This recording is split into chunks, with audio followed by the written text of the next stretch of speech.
J'étais en 3e année à l'université de Bouaké, en Côte d'Ivoire, lorsque tout a commencé. Ma camarade de chambre s'appelait Aïssata, fille d'un politicien puissant d'Abidjan, riche, belle, populaire, mais imprudente. C'est en 2e année que nous étions devenus amis après avoir travaillé ensemble sur un devoir difficile. 1 an plus tard, mon propriétaire vendit ma maison, et je n'avais nulle part où aller. Aïssata m'avait alors proposé d'habiter chez elle, au célèbre foyer étudiant les Perles d'Abidjan, réservé aux étudiants aisés. Nous étions inséparables. Mais Aïssata avait un défaut grave, elle ne respectait rien. Ni les traditions, ni les avertissements, ni les lieux sacrés. Et c'est ce manque de respect qui a commencé à détruire sa vie, et la mienne. Tout a basculé le jour où elle a uriné sur la tombe d'un mort. Ce samedi-là, nous revenions d'un mariage traditionnel à Yamoussoukro avec une 30aine de camarades. Nos 4 minibus se sont arrêtés près d'un marché villageois où un cimetière ancien se trouvait juste en face. Les habitants nous ont immédiatement avertis. Sortez de là. Ce n'est pas un endroit pour vous. Les 2 autres filles qui accompagnaient Aïssata ont immédiatement reculé, mais elle, non. Elle a ri, baissé son pantalon, et a uriné sur une tombe, devant tout le monde. C'était le début du cauchemar. Aïssata venait à peine de finir d'uriner quand quelque chose d'étrange se produisit. Normalement, elle se relevait tout de suite, essuyait ses vêtements et rejoignait le minibus en riant comme d'habitude. Mais cette fois, elle resta accroupie, immobile, les bras serrés contre ses genoux. 1 minute passa. Puis 2. Puis 5. Au bout de 7 minutes, elle était toujours dans la même position, comme figée dans le temps. Nous l'appelions doucement, pensant qu'elle se sentait peut-être simplement mal. Aïssata? Tout va bien? Aucune réponse. Elle ne clignait même plus des yeux. On aurait dit qu'une main invisible posée sur ses épaules l'empêchait de bouger.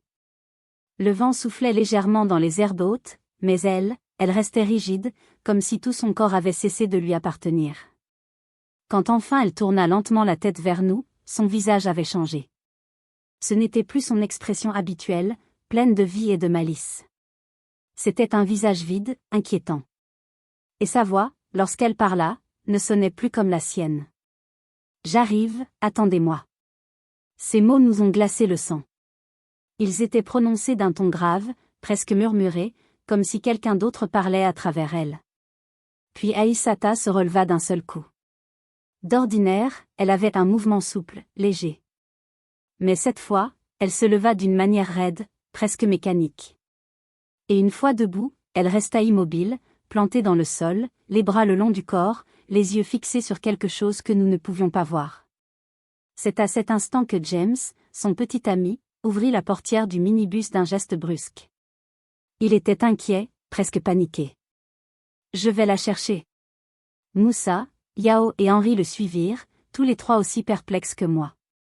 Ils avançaient avec prudence, comme si l'air autour d'elle était dangereux. À mesure qu'ils approchaient, je pouvais sentir une tension étrange, comme si la nature elle-même voulait les empêcher d'aller plus loin. Quand ils furent à 2 mètres d'elle, Aïssata se mit soudain à courir. Mais ce n'était pas une course normale. Sa vitesse était irréelle. Impossible. Elle traversa le champ comme si son corps n'avait plus de limite. Comme si quelque chose la poussait, ou la tirait. Nous avons tous crié son nom. James hurlait. Moussa courait derrière elle sans comprendre. Puis, aussi soudainement qu'elle avait fui, elle s'arrêta. Elle se tourna vers nous, éclata d'un rire fort, un rire qui n'était pas le sien, et lança. « Je vous ai eu. » Elle riait encore, les mains sur les hanches, comme si tout ceci n'était qu'une blague. James était essoufflé, Yao furieux, Moussa sous le choc. Personne ne comprenait ce qu'il venait de se passer. Mais au fond de nos yeux, une seule chose était claire, ce qui parlait dans son corps, ce n'était pas Aïssata. Et malheureusement, ce que nous venions de vivre n'était que le début. Quand nous sommes remontés dans le minibus, le silence était lourd. Même le chauffeur gardait le regard fixé sur la route, comme s'il avait senti quelque chose d'invisible autour d'elle. À l'arrière, une jeune fille du village, Aminata, chuchota presque sans bouger les lèvres. Elle a offensé un esprit. Elle doit se préparer. Ces mots ont flotté dans l'air comme une mauvaise nouvelle. Tout le monde s'est tourné vers elle, mais Aminata garda la tête baissée. Elle semblait savoir quelque chose qu'elle n'osait pas dire. Le silence devint si pesant qu'on aurait dit qu'il étouffait l'intérieur du véhicule. Et c'est alors que la voix d'Aïssata brisa cette lourdeur. « Chauffeur! Arrêtez! Je veux uriner. » Tout le monde se tourna vers elle, choqué. Elle venait d'uriner il y a quelques minutes, pourquoi demandait-elle encore à s'arrêter? Sa voix n'était pas vraiment la sienne. Elle sonnait pressée, presque commandée. Comme si quelqu'un parlait à travers elle. Le chauffeur jeta un regard inquiet dans le rétroviseur. Nous, on sentait que quelque chose d'invisible s'était accroché à elle. Une force qui ne comptait pas la laisser partir. Une chose était sûre. Cette nuit-là, tout venait de basculer. Sur le chemin du retour, plus personne ne parlait. Le minibus roulait vite, mais l'atmosphère à l'intérieur avançait lentement, tellement la tension était lourde. Aïssata, assise juste derrière moi, respirait difficilement. Son front brillait de sueur, ses mains tremblaient, et ses yeux fixaient un point invisible comme si elle voyait quelque chose qu'aucun de nous ne pouvait voir. Et puis, au bout de seulement quelques minutes, elle se pencha soudainement vers le chauffeur. « S'il vous plaît, arrêtez. Je dois uriner. » Le chauffeur s'arrêta sans discuter. Elle descendit précipitamment et partit à l'écart, derrière quelques arbres. Quand elle revint, elle semblait déjà plus faible. Son visage était pâle, et son pas lourd. Nous étions inquiets, mais nous pensions que c'était peut-être juste une crise de nerfs. 10 minutes plus tard, elle demanda encore. « Arrêtez. Je dois uriner. Maintenant. » On s'est tous regardés, confus. Mais elle tremblait tellement qu'on ne pouvait pas refuser. Elle sortit à nouveau, et mit plus de temps que la première fois. Lorsqu'elle revint encore, son regard était perdu. Elle ne parlait pas. Elle ne souriait pas. Elle ne réagissait plus vraiment à nos questions. En moins d'une heure, elle demanda cette fois à uriner. Cette fois, avec la même urgence. Cette fois, avec la même terreur dans les yeux. Chaque fois qu'elle revenait, elle semblait plus affaiblie, comme si quelque chose aspirait son énergie. Son visage devenait de plus en plus pâle, ses lèvres sèches, son souffle court. Même James, d'habitude si calme, commençait à paniquer. « Ce n'est pas normal, ce n'est pas normal du tout. » murmurait-il. Quand nous sommes finalement arrivés au foyer, il faisait presque nuit.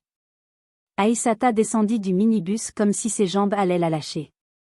Elle courut vers les toilettes en tenant son ventre, comme quelqu'un qui souffre, comme quelqu'un qui fuit. Je l'ai suivie d'un peu plus loin, inquiète.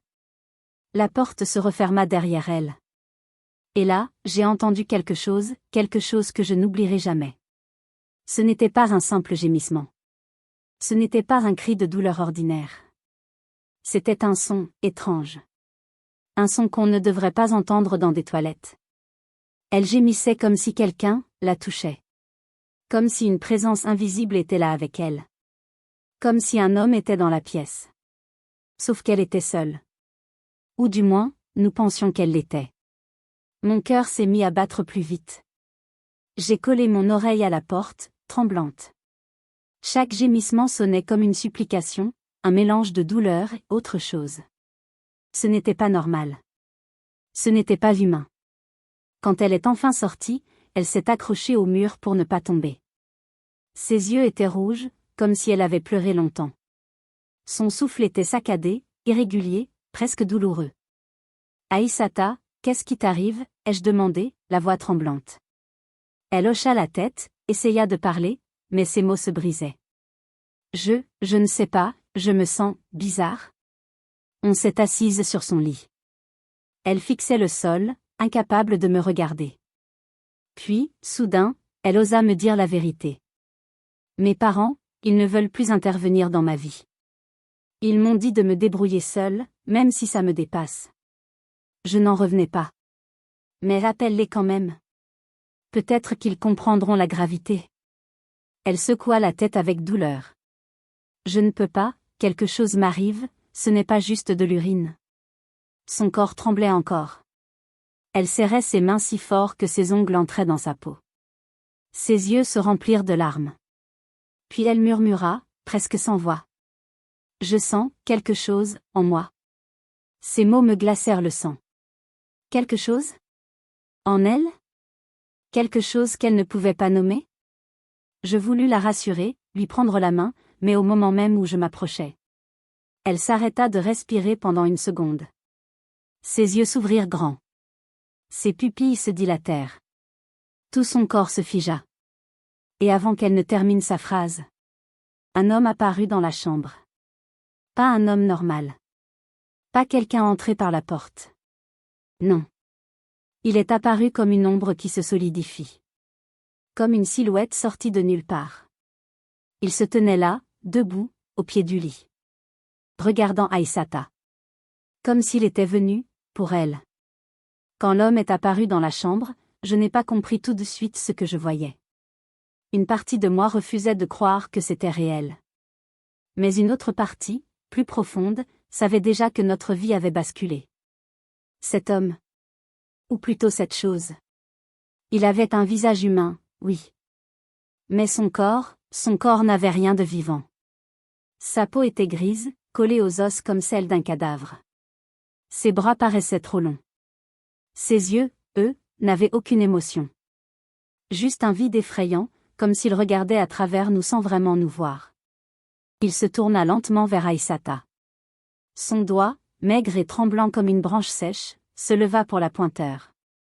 Et d'une voix rauque, froide, qui semblait venir d'un autre monde, il prononça. « Si tu parles, je te tue. » J'ai senti mes jambes se dérober sous moi. Mon cœur s'est mis à battre si fort que j'avais l'impression qu'il allait sortir de ma poitrine. Je voulais crier, courir, appeler à l'aide, mais aucun son ne sortait de ma bouche. Alors j'ai fait la seule chose que je pouvais encore faire, prier. Je murmurais des versets, des invocations, tout ce qui me venait à l'esprit. Mes mains tremblaient tellement que je n'arrivais même plus à les joindre correctement. Et soudain, la voix du spectre a éclaté dans la pièce. « Tais-toi. Vous ne pouvez rien contre moi. Elle m'appartient. » J'ai sursauté si fort que j'ai failli tomber.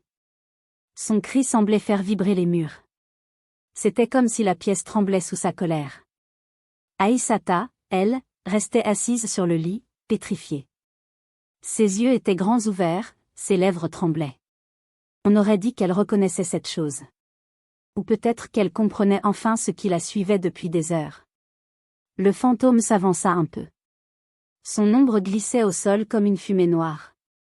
Puis il révéla quelque chose que je n'oublierai jamais. Elle m'a réveillée. Elle est venue me chercher. Maintenant je vis ici. Ces mots ont glacé mon sang. Elle m'a réveillée? Elle est venue me chercher? Maintenant je vis ici? Qu'est-ce que ça voulait dire? Qu'avait fait Aïssata? Qu'est-ce qu'il avait suivi? Avant même que je puisse réfléchir, le vent s'est levé dans la pièce. Pas un petit courant d'air normal. Non. Un vent violent, puissant, incontrôlable, qui ne venait de nulle part. Les papiers posés sur la table se sont envolés comme si une tornade passait dans la chambre. Les rideaux se sont soulevés si haut qu'on aurait dit qu'ils essayaient d'arracher la fenêtre. Puis tout est allé très vite. Une force invisible, comme une main géante, a saisi Aïssata. Elle n'a même pas eu le temps de crier. Son corps s'est soulevé du lit, comme quelqu'un qu'on tire brutalement par les cheveux ou par les bras. Je me suis levée pour la retenir, mais quelque chose m'a repoussée. Une force froide, glaciale, qui m'a coupé le souffle. Aïssata a été traînée à travers la pièce, ses pieds raclant le sol. Direction les toilettes. La porte des toilettes s'est ouverte toute seule. Aussitôt qu'elle a été projetée à l'intérieur, la porte s'est refermée violemment, comme si quelqu'un l'avait claquée avec rage. Et là, j'ai entendu ce qui restera gravé en moi pour toujours. Ces cris. Des cris déchirants, mêlés de douleur, de souffrance, d'horreur. Puis ces gémissements. Des sons qui ressemblaient à ceux entendus plus tôt dans le minibus, mais 10 fois plus terrifiants. Et enfin, le bruit du sang. Oui, le sang. Je pouvais entendre quelque chose frapper, glisser, éclabousser. Je pouvais deviner ce qui se passait derrière cette porte. Ce n'était plus une blague. Ce n'était plus une histoire étrange. C'était réel. Et c'était en train d'arriver. Je frappais à la porte en pleurant, en suppliant qu'on l'épargne. Mais personne ne m'entendait. Personne ne venait. Et lui, le spectre, restait planté au milieu de la chambre, immobile, comme si tout ceci n'était qu'un divertissement pour lui. Quand enfin la porte s'est ouverte, j'ai reculé d'horreur. Aïssata est sortie en titubant. Son corps tremblait. Ses vêtements étaient trempés de sang. Ses bras, son cou, même son visage, tout était couvert. Et derrière elle, comme s'il sortait de son ombre, le fantôme est réapparu. Son regard était encore plus sombre qu'avant. Il s'est tourné vers moi. Tu te tais. Ou tu subiras la même chose. Sa voix était plus glaciale, plus sérieuse, plus menaçante encore. À cet instant, j'ai compris que nous étions enfermés dans une histoire bien plus dangereuse que tout ce que nous avions imaginé. Je tremblais encore quand le téléphone a commencé à vibrer. L'écran affichait le nom de Michael, mon petit ami. Voir son nom aurait dû me rassurer, mais à cet instant, j'ai senti la terre entière s'effondrer sous mes pieds. Au même moment, le fantôme a tourné la tête vers moi. Ses yeux étaient vides, mais sa voix, elle, était glaciale. Ne décroche pas. Il n'avait pas crié. Il n'avait pas bougé. Mais ces mots m'ont traversé comme un couteau. Ma main paralysée, j'ai laissé le téléphone vibrer dans ma poche. Je ne pouvais même plus respirer normalement. Je craignais qu'un simple geste puisse le mettre en colère. Juste à côté de moi, Aïssata me regardait, les lèvres tremblantes. Elle aussi entendait les mêmes menaces. Quelques secondes plus tard, le téléphone d'Aïssata a sonné. C'était James. Elle l'aimait. Il était la seule personne capable de la calmer dans les moments difficiles. Mais là, même elle n'osa pas toucher son téléphone. Le fantôme s'avança un peu, comme s'il voulait être sûr qu'on comprenait bien. Puis il hurla, d'une voix qui fit vibrer les murs. Quand ils viendront, vous agirez normalement. Sinon, je les tue. J'ai failli tomber tellement le son était violent. Il n'avait pas juste crié, on aurait dit un tonnerre sorti de sa gorge. Un silence horrible s'est installé juste après. Aïssata pleurait sans un bruit. Moi, je tremblais, incapable de réfléchir. Le fantôme restait immobile au pied du lit, à nous surveiller comme un gardien de prison. Quelques minutes plus tard, des coups ont résonné à la porte. Toc toc toc. Ouvrez. C'est nous. C'était eux. James. Michael. Les garçons étaient venus nous chercher. Et là, la porte, sans que personne ne la touche, s'est ouverte d'elle-même. Lentement, avec un grincement qui nous a donné la chair de poule. Le fantôme ne bougeait pas, mais on sentait que c'était lui. Que c'était sa volonté.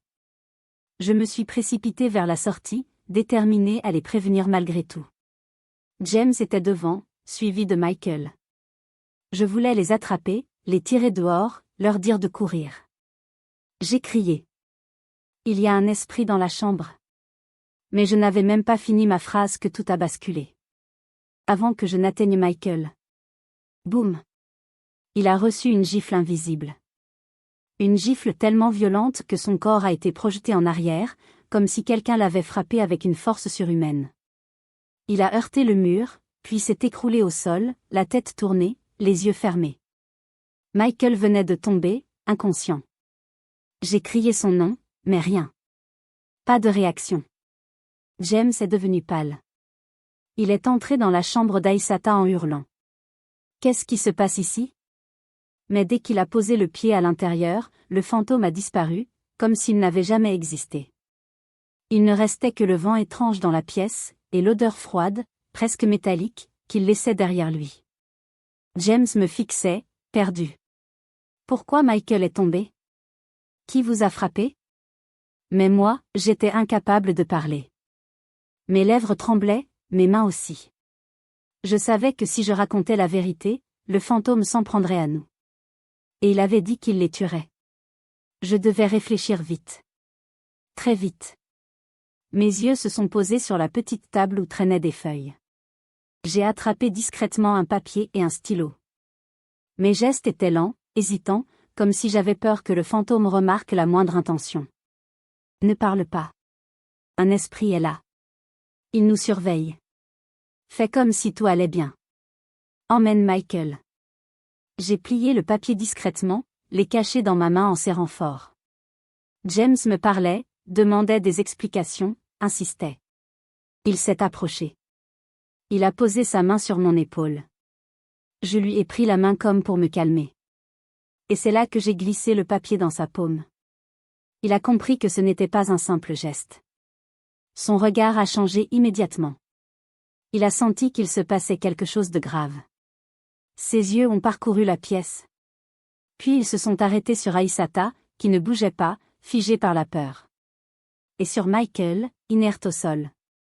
Je savais que tout dépendait maintenant de ce petit message.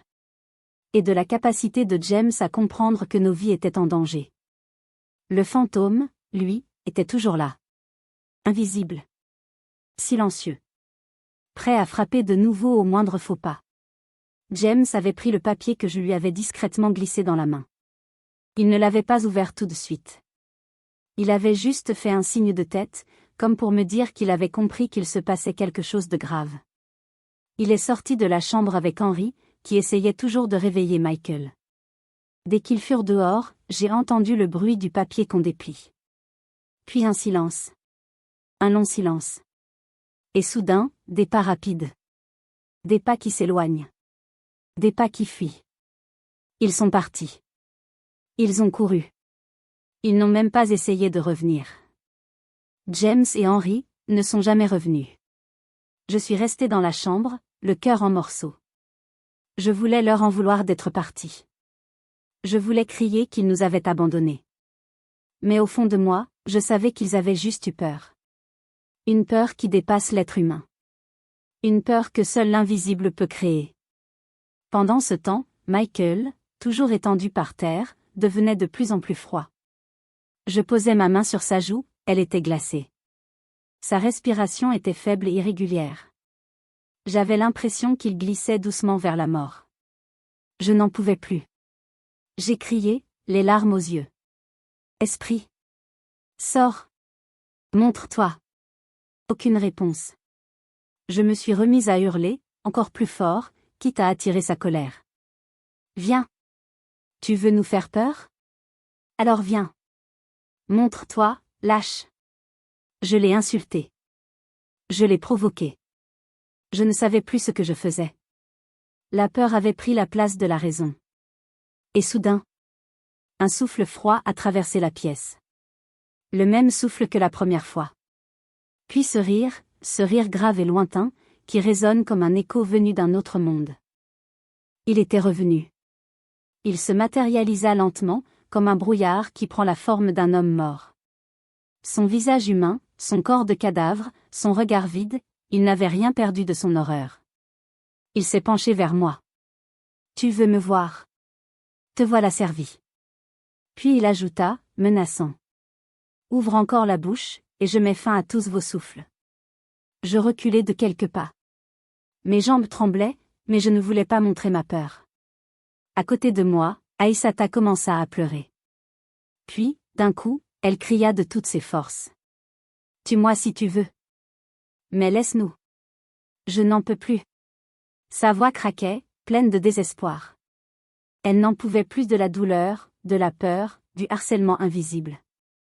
Le fantôme éclata de rire. Un rire long, affreux, qui remplit toute la chambre. Tu m'as choisi. Tu m'as réveillé. Tu m'appartiens. Ces mots étaient lourds. On aurait dit une condamnation éternelle. Comme si Aïssata était liée à lui pour toujours. Je n'avais plus rien à perdre. Dans ma tête, il n'y avait qu'une idée, sauver au moins Michael. Alors j'ai osé dire. Si tu veux qu'on t'aide, réveille mon ami. Il s'est tourné vers moi. Son regard s'est rétréci. Il semblait réfléchir, hésiter. Puis il s'est avancé vers Michael, lentement, comme un prédateur qui observe sa proie endormie.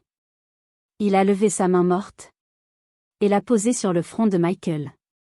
Un frisson a traversé la pièce. Un bruit étrange, comme un souffle qui entre dans un corps. Et d'un coup, Michael a ouvert les yeux. Il s'est redressé brusquement, en haletant comme quelqu'un qu'on sort d'un cauchemar. J'ai poussé un cri de soulagement, mais le fantôme m'a jeté un regard sévère, comme s'il me rappelait que je n'avais aucun pouvoir ici. À ce moment, Aïssata, les yeux pleins de larmes, nous a regardés et a murmuré quelque chose qui nous a glacé le sang. Si tu savais ce qu'il me demande, tu ne dirais pas ça. Sa phrase était lourde de secrets. De souffrance. On aurait dit qu'elle portait un poids invisible, quelque chose de trop horrible pour être dit. Avant que je puisse lui demander ce qu'elle voulait dire. Elle s'est levée d'un coup. Puis elle s'est mise à courir.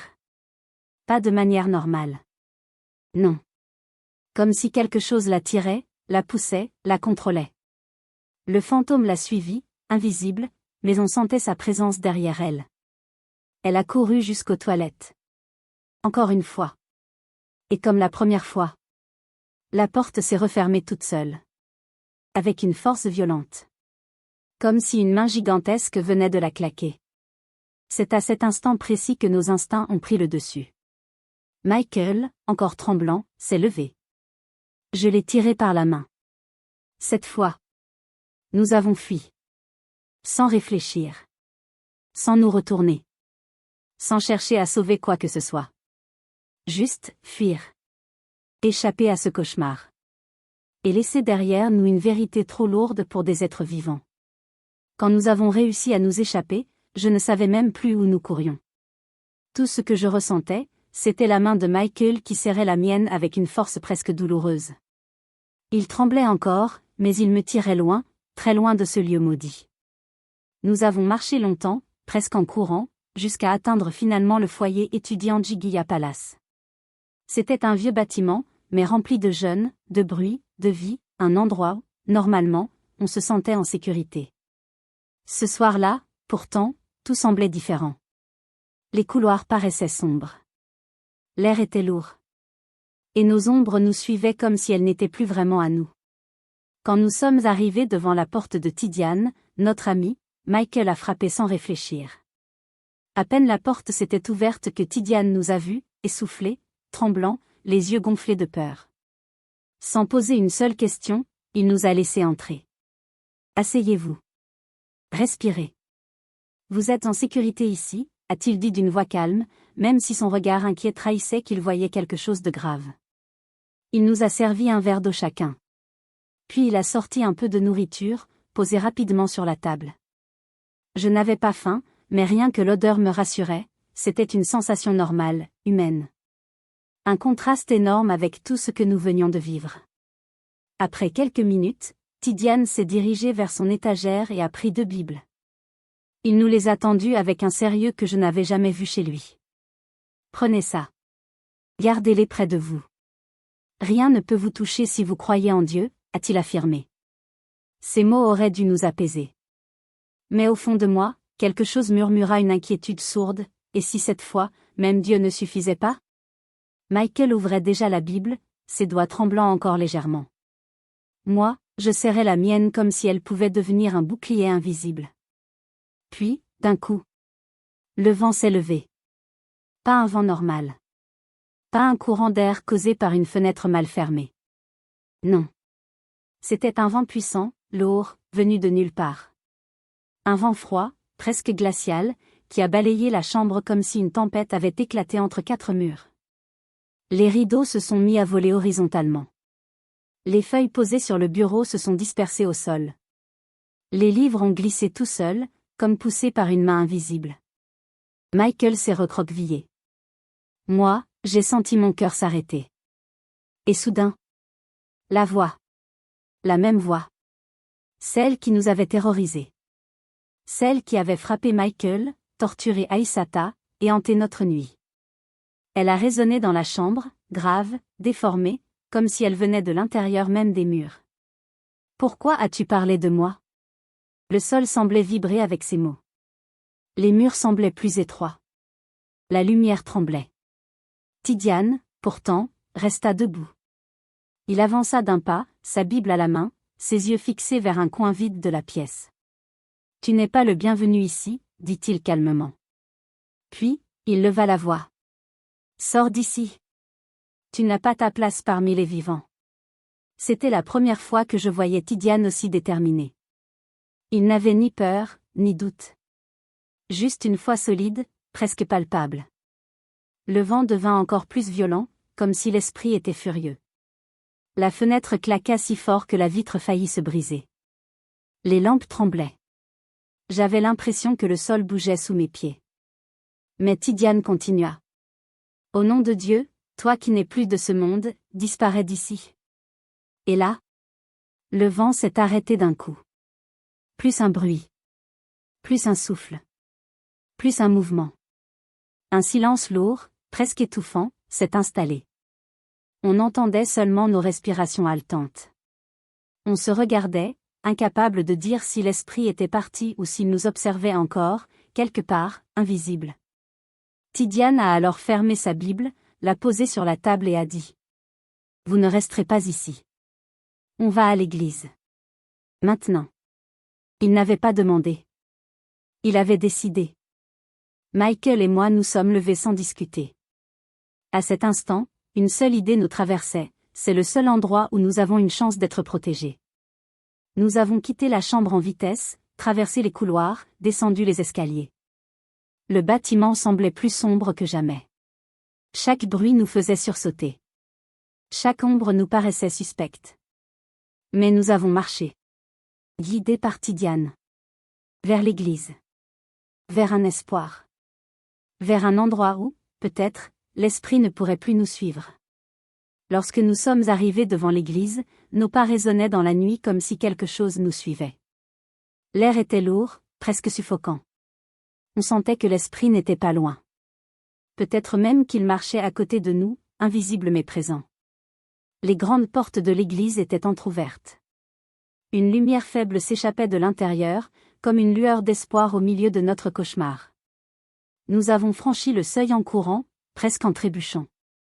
Le prêtre, un homme âgé mais encore robuste, était devant l'autel. Il avait l'air de prier ou de méditer, mais dès qu'il a levé la tête et nous a vus entrer, son expression a changé. Ses yeux se sont écarquillés comme s'il percevait quelque chose que nous ne voyions pas. Et soudain, il a crié d'une voix forte, puissante, qui a rempli tout l'espace sacré. Je te vois, esprit impur. Quitte ces enfants. Sa voix résonnait contre les vitraux, rebondissait sur les bancs en bois, comme un ordre qui venait d'une force supérieure. C'était la première fois de la soirée que quelqu'un parlait à cet esprit sans trembler. Le prêtre s'est avancé vers nous, et je pouvais lire dans ses yeux qu'il savait déjà ce que nous avions vécu.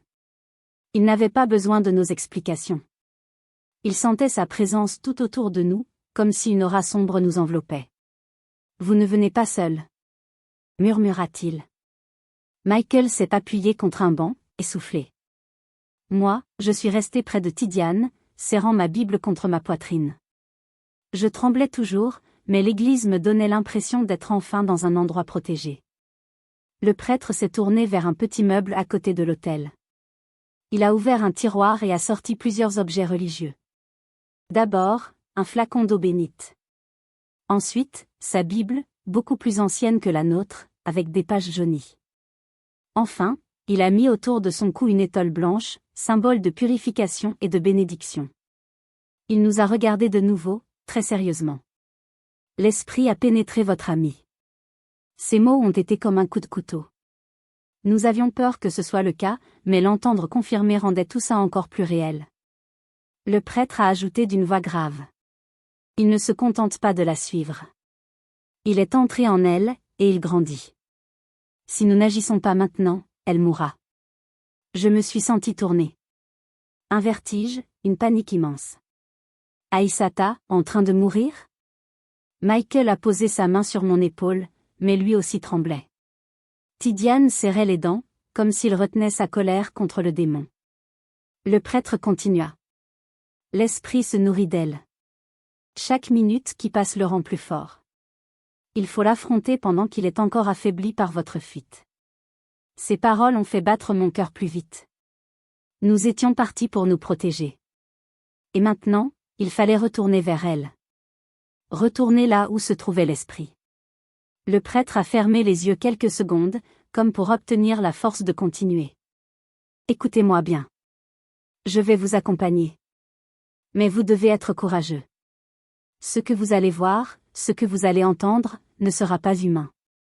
Un silence pesant s'est installé. On se regardait, incertain, mais une chose était claire, nous ne pouvions pas abandonner Aïssata. Finalement, le prêtre a pris un grand crucifix en métal, l'a serré dans sa main, et nous a dit: allons-y. Le temps nous est compté. Nous avons quitté l'église en courant. La nuit semblait encore plus sombre qu'avant. Les rues étaient vides, silencieuses, mais ce silence n'était pas rassurant. Il sonnait comme une menace, comme si quelque chose nous observait depuis chaque angle, chaque arbre, chaque fenêtre. Le prêtre marchait devant nous, déterminé, sa lampe torche dans une main et l'eau bénite dans l'autre. Ses pas étaient rapides, précis. On aurait dit qu'il connaissait déjà l'emplacement exact de l'esprit, comme si une force invisible le guidait. Michael restait près de moi, plus calme qu'avant, mais son regard montrait qu'il se préparait à affronter l'impensable. Tidiane serrait sa propre Bible contre lui, prêt à prier à voix haute si nécessaire. À mesure que nous approchions du foyer Jiggia Palace, une sensation étrange s'emparait de nous. Comme un froid qui traversait nos vêtements. Comme si l'air devenait plus lourd. Comme si chaque pas nous rapprochait d'un danger profond, invisible, mais bien réel. Et quand le bâtiment apparut enfin devant nous, éclairé seulement par quelques ampoules faibles, le prêtre s'arrêta. Il leva son crucifix. Inspira profondément. Puis dit: préparez-vous. L'esprit nous attend. Et c'est ainsi que nous avons couru jusqu'au foyer. Vers Aïssata. Vers l'esprit. Vers le combat que nous ne pouvions plus éviter. Quand nous sommes arrivés devant la chambre d'Aïssata, la scène semblait sortie d'un cauchemar. Dans le couloir, James, Henry et un pasteur attendaient, le visage tremblant, complètement impuissant. La porte était fermée, verrouillée comme si une force invisible la retenait. Le pasteur frappait, poussait, mettait son épaule contre le bois, rien ne bougeait. Et à l'intérieur, on entendait les cris d'Aïssata. Des cris tellement forts, tellement déchirants, qu'on aurait dit qu'elle était en train de mourir. Chaque hurlement traversait les murs, montait dans nos os, et nous glaçait le sang. Elle est vivante là-dedans, ai-je demandé, déjà en larmes. James hocha la tête, incapable de parler. Henry faisait des allers-retours dans le couloir, complètement paniqué. Le prêtre qui nous accompagnait leva son crucifix, posa sa paume contre la porte et commença à prier d'une voix puissante. Que la lumière de Dieu chasse les ténèbres. Que l'esprit impur libère cet enfant. Le pasteur à côté de lui se mit à prier aussi, répétant des versets bibliques, les mains tendues vers la porte. Leurs voix se mélangeaient, fortes, déterminées, comme un bouclier contre tout ce qui était caché derrière cette porte.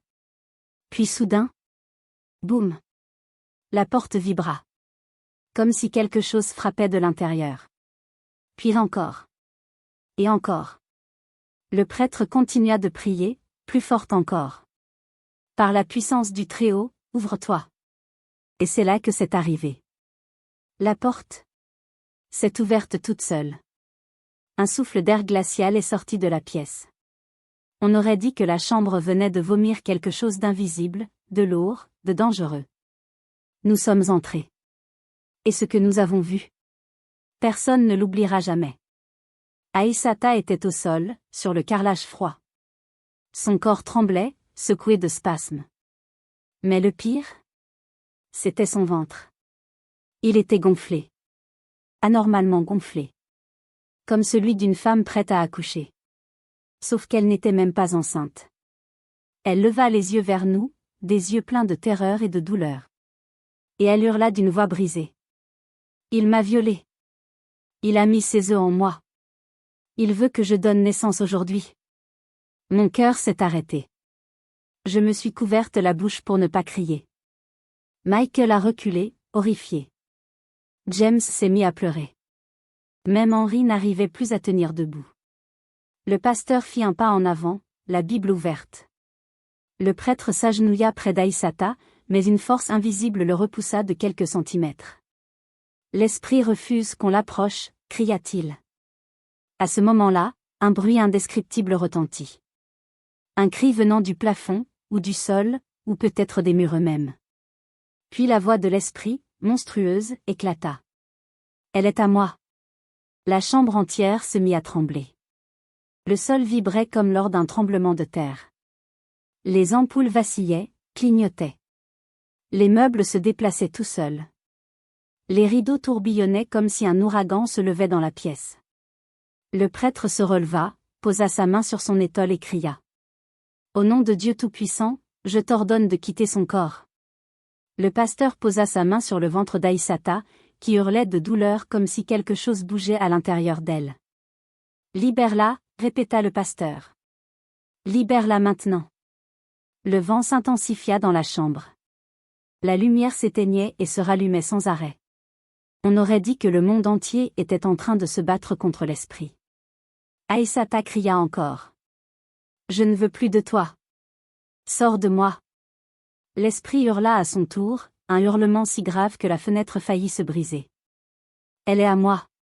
Le sol trembla si fort que nous avons dû nous accrocher au mur. Puis, tout s'est passé en une seconde. Une lumière blanche intense jaillit de l'étole du prêtre, comme une explosion silencieuse. Le vent s'arrêta brutalement. La pièce devint silencieuse. L'esprit poussa un dernier cri, plus long, plus horrible que tous les autres. Puis, plus rien. Un calme soudain. Un silence total. Un silence presque irréel. Aïssata s'est effondrée sur le sol, épuisée, inconsciente. Nous nous sommes tous jetés vers elle.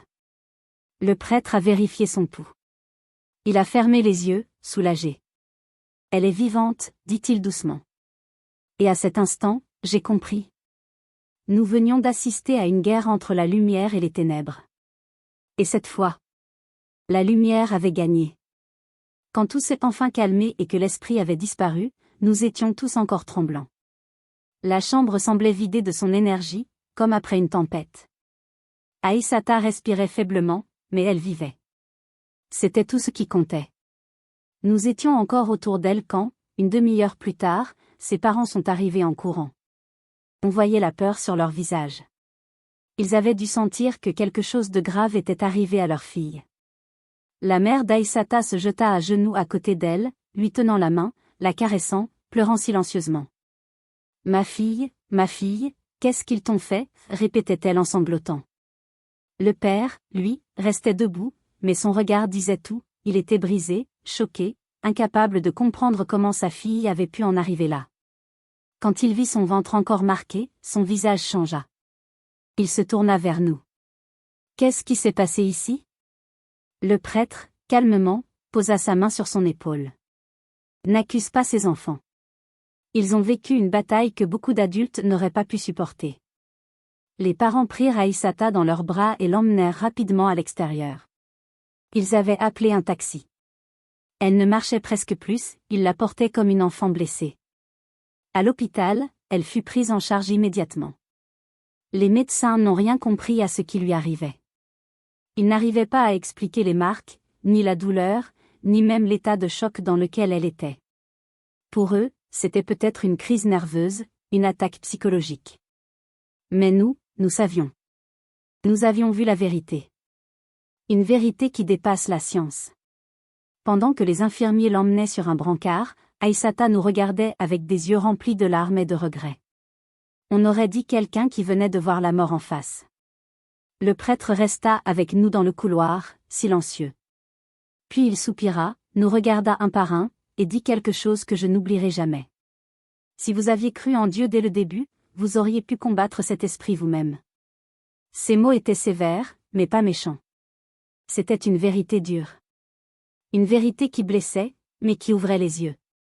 Michael baissa la tête. Tidiane fixa le sol. Moi, je sentais un poids sur mon cœur. Oui, peut-être que nous avions été naïfs. Peut-être qu'on avait ignoré les signes, ri des avertissements, joué avec des choses sacrées sans les comprendre.